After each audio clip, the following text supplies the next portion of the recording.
Rahim my dear well wisher Safar Rahman का सलाम। 3-4 दिन से कोई ख़बरें नहीं, आपसे मुलाकात ज़रूरी थी। चेयरमैन साहब के बारे में जो लेटेस्ट है उसमें यह है कि जनरल रिटायर्ड अज़ीज़ साहब का नाम आ रहा था, लेकिन सुनने में ये आया है कि उनकी एज अबाउट 70 है, काफ़ी एजड हैं। तो उनके बारे में ये सोचा जा रहा है कि उन्हें ना ही लिया जाए और कोई और बेहतर शख्सियत का इंतख़ाब किया जाए। लेकिन वो भी रिटायर्ड जनरल हैं, शायद वो चाहते हैं कि मैं ही आऊँ, तो उसके लिए रूल्स एंड रेगुलेशन का कुछ हिसाब किताब चल रहा है, इसलिए अभी तक मामला फ़ाइनल नहीं हुए। तो होपफुली जल्द ही हो जाएंगे। मैं नहीं कहता कि 2 हफ्ते या ईद के बाद, इंशाल्लाह।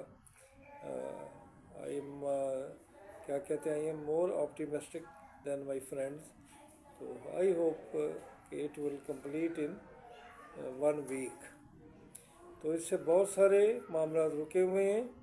जितने हमारे रिटर्न टेस्ट होने थे रुक गए, जितनी एड्स आनी थी रुक गए, उनका जिक्र मैं करूँगा। उससे पहले जिक्र करूँगा कि एजुकेटर्स की जो बाज़ गश्त है, 2-3 दिन पहले असम्बली में इसकी खूब गोइंदा आवाज़ें आई और कुछ लोगों ने कहा कि भर्ती किया जाए, और मिनिस्टर फॉर एजुकेशन ने यही कहा कि 5-6 साल तक नहीं हुई, और अब ये है कि हम अपने तमाम मामलात को देखेंगे और उसके बाद करेंगे।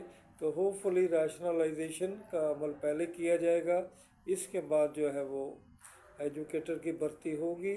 ये होगी, यकीनन होगी, लेकिन ये नहीं है कि दिनों में हो जाएगी या 1-2 माह में हो जाएगी। इट मे टेक 3 और 4 मंथ। इसमें बजट का भी इशू बनेगा, और बजट भी हमारा अब आने में 2 माह है। तो hopefully in 3 month the process will start.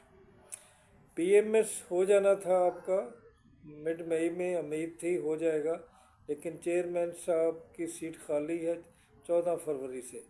तो ये 1.5-2 महीने ये लेट कर गए। इसी तरह तहसीलदार का इम्तिहान अप्रैल में होपफुली के हो जाता, लेकिन चेयरमैन साहब 1.5-2 माह नहीं आए, जिससे वजह से प्रोसेस रुक गया। लेकिन होपफुली कि अब भी अगर वो आ जाते हैं तो ये तहसीलदार का आते ही उन्होंने ले लेना है अप्रैल के एंड में, और मई के एंड में आपका पीएमएस का हो जाएगा। तो मिनिस्ट्रियल कोटा के बारे में मेरे वेल विशर बहुत बेचैन है। तो वो बारहा कहते हैं कि अब क्या स्टेटस है। स्टेटस वही है जो 2 माह पहले शुरू हुआ था।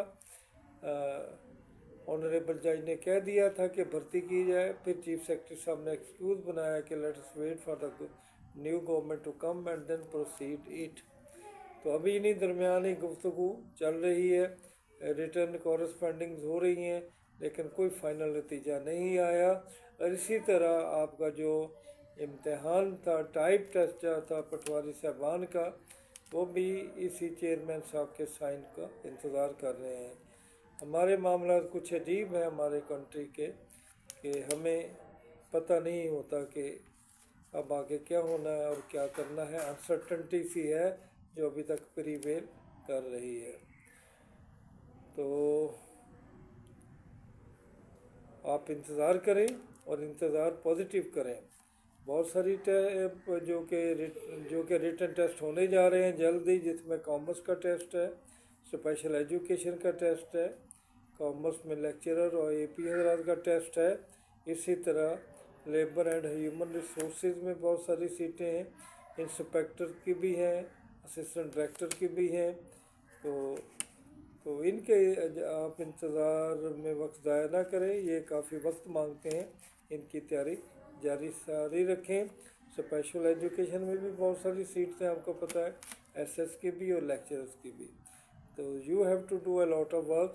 बाकी जो सीटें आनी हैं, हम इंतज़ार में कि कारपोरल आ रही हैं, एसएस आ रहे हैं, लेक्चरर आ रहे हैं, एचएम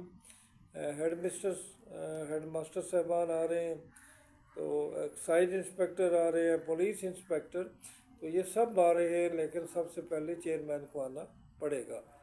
तो my dear well wisher, stick to your cause and hope for the best, क्योंकि वक्त तो अच्छा आना है।